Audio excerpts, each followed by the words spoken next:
ضربني تاني. عربية أيوة سيبي الكتاب من ايديك لحظة بتاع ثانوية عامة، وانتي افصلي الحصة بتاع ثانوية عامة لحظة، تعالى اسمعني كلمة في الفيديو ده بإذن الله. هبدأ أقول لك شوية كلام مهمين جدا في الفترة دي. أهلا وسهلا بيكم مرة تانية في فيديو جديد، يا رب تكونوا بخير وصحة وعافية وسلام. أكتر سؤال الناس بتسأل دلوقتي، وخصوصا أنتوا يا دفعة ثانوية عامة 2026، يا ترى هبدأ أعمل إيه في الأجازة؟ أنا عارف إن الأغلب كلكم متحمسين إن أنتوا تذاكروا في أجازة آخر السنة لثانوية عامة من كتر الحماس، وربنا يوفقكم منها. ولكن أنت المفروض هتبدأ تعمل إيه؟ أو مبدئيا كده أنصحك إن أنت تحاول تاخد أجازة كام يوم، 3 أيام، هتاخد أسبوع، أيا كانت الأجازة. خد أجازة عشان تفصل بيها نفسك وتفصل دماغك شوية. ولكن خلاص هنبدأ مثلا خلاص بعد الأسبوع ده هتبدأ. أنت المفروض دلوقتي هتعمل إيه؟ المفروض هتبقى الأجازة بتاعتك متوازنة، مش هينفع تذاكر بوضعية طالب ثانوية عامة من أجازة آخر السنة. ليه؟ لأن الثانوية عامة ما شاء الله سنة طويلة، وكفاية المذاكرة بتاعتها لو من شهر 8 لغاية الامتحانات هتلاقي المسافة كافية. ولكن دايما أنت لو تحب تذاكر في الأجازة فخليها من باب اللي أنت بتثقف نفسك، باللي أنت بتتعرف على المنهج، أنت بتبني مفاهيم أساسية. في ناس للأسف بتبقى الأساس بتاع الأساسيات بتبقى ضايع بسبب إن هو ما كانش بيذاكر في أولى وثانية ثانوي. فأنت الأجازة دي فرصتك. فأنت سواء أنت طالب دحيح ومتحمس فانت المفروض تستغل الاجازه. لو انت طالب اصلا مريح دماغك خالص من كتر بتذاكر الفترات اللي فاتت فلازم برضه تستغل الاجازه. مبدئيا كده احنا المفروض هنكون متوازنين في الاجازه، لا انت هتذاكر على طول ولا انت هتلعب على طول ولا كل شيء. هتعمل ايه؟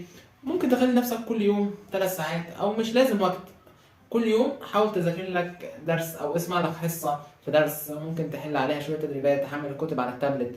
فخلي كل يوم ماده واحده بس تذاكرها، ويفضل تذاكرها الصبح بدري عشان تبقى صاحي دماغك فايقه كده وبس. يعني انت بتسخن بيها نفسك عشان تبقى حافظ ومرتب المنهج في دماغك. تاني حاجه من اهم الحاجات اللي انا شايفها المفروض تهتم بيها هي اللغات في الاجازه، اللي هي عربي، انجليزي، فرنساوي.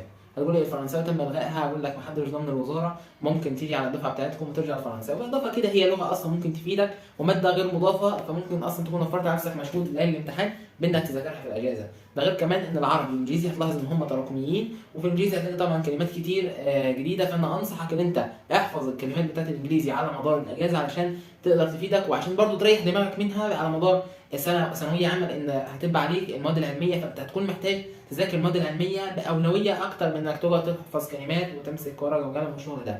غير كمان عاوز الفت نظرك نقطه، انت المفروض تطور مهاراتك. مفيش مانع لو خليت وقت ليك في اليوم اللي انت تتعلم مهاره زي مثلا برمجه، ذكاء اصطناعي، جرافيك ديزاين، مونتاج، اي مهاره انت نفسك وشايف ليك شغف فيها، حتى مش هتشتغل بيها بس تبقى عندك اساس في المجال الرقمي، لان برضو الدنيا كلها مش تعليم بس الاكاديمي، لا خلي عندك جزء في المجال الرقمي. مفيش مانع برضو لو اخترت لك كتاب انت نفسك تقراه، حلقه تثقيفيه كده وتبدا تقرا فيها.